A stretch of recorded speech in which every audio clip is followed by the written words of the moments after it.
Welcome back to News 46. Let's join Chris and Emily with your student news from Pahrump Valley High School.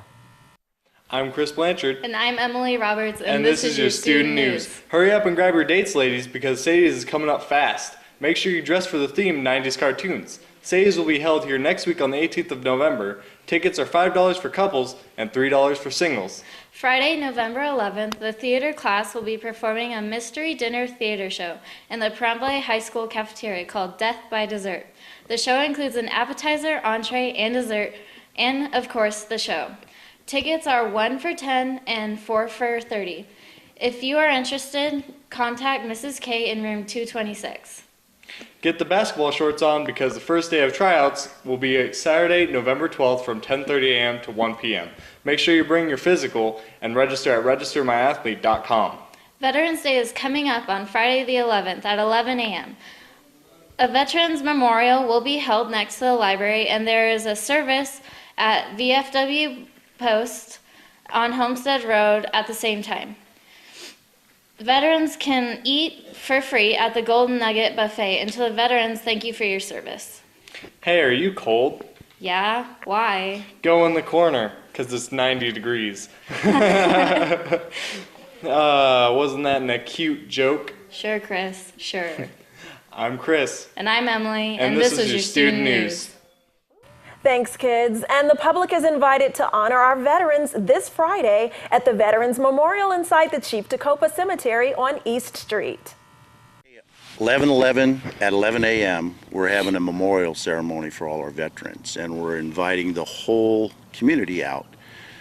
What we want to do is, when I first got here, one of the first things I saw when I came to Memorial was the different conflicts that are around here, and so I thought it'd be great for my cadets to talk about each one.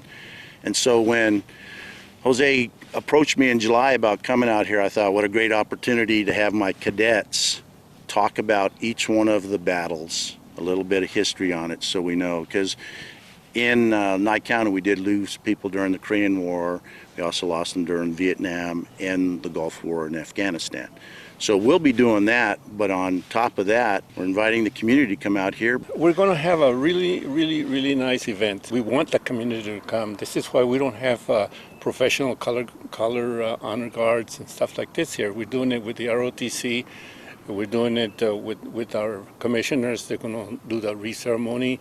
We're doing everything within the community. Also, we're going to have food so the community can come around and eat while they're going around our war memorial, etc. The topper on this is that we have a flyover coming from Nellis Air Force Base. But we also have the local remote control. He's got a P-51 Mustang, and he'll be out here flying it as well and doing victory rolls and everything else. So this is a community area out here. It really is. I mean, it doesn't belong to the veterans, it belongs to the community. And so what we want to do is showcase it. We have a lot of people here that don't realize that there's a Veterans Memorial out here. We're also going to have the Quilts of Valor set up. We'll have a military display of different wars and their equipment and everything else. So it's an ability for the community to come out, get a little history, see what is going on for our veterans, and encourage everyone to come out Friday in November, 11 a.m. It'll kick off. I'd get here early. It's definitely important to get here early because the services start right on time, and you want to be able to grab a seat. And if you would like to bring your own seats, sometimes the seating is limited. Yes, I encourage them to do that so they can sit wherever they want to sit. We'll have the chairs out there, but I don't think it'll be enough. Hopefully there'll be about 500-600 people come and see this. And you've worked with me before, Deanna. You know, when I say it starts at 11, it starts at 11. Where are we at? We're at Veterans Memorial. It's located in the Chief Tacoma Cemetery, right next to the library. The KPVM food drive Saturday in front of Walmart was the biggest one yet. We collected 2 very full truckloads of food and almost $700 for the VFW Food Bank and the Food for Thought program to help veterans and children in our area. We had a marvelous food drive. We collected food for the Kiwanis Food for Thought program, which will feed our school children that are on free and reduced lunches. for breakfast, lunch, and dinner over the weekend so they can come back to school and focus on schoolwork.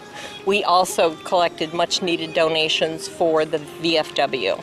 And also, they donated cash, didn't they? They did. We got a surprising amount of cash in today, and it was very generous people, very blessed. And how much money total do you guys know? $660. That was $330 apiece for VFW and Food for Thought.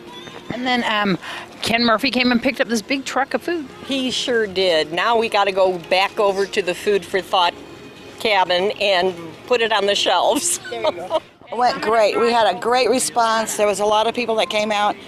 This was the largest drive that we've had in a long time, and I want to thank the community for coming out and supporting us.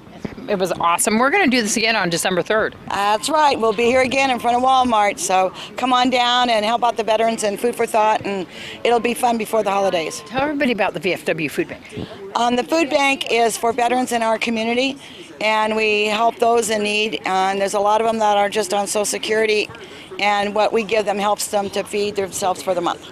They're looking for every type of item. Can you tell everybody what they need? We need, especially for pets, we have a lot of veterans that have dogs and cats. So if we can get dog food, cat food, that's really a plus. Dry milk is absolutely a necessity because they use that to make milk. And also any kind of non-perishable, we have a cooler now, so if there's anything that you want to bring as far as fruits and vegetables, we can handle that. We have a freezer now too. So anything you need, that you have that you want to donate, we'd be more than happy to have it. It was really fun. I'm glad that I was able to come out today and help, and it was great interacting with the community, and it feels good just when people are given. It's like it spreads that positive vibe, and I feel great. I want to do it again. I'm ready. Let's go, round 2. And this is something that you get to teach your son too. Tell me about that. Yeah, I try to set a good example, and it's really good that he was able to come out here and be a part of it and to learn the importance of giving back to our community. Thank you to everybody who volunteered, including Richard Hargis from Pahrump Valley Air Conditioning and Shamus McCord from Car Studio, and all the residents who contributed to the food drive. We'll have one more on December 3rd in front of Walmart from 9 a.m. until 1 p.m. once again. Well, we'll have your weather right after the break.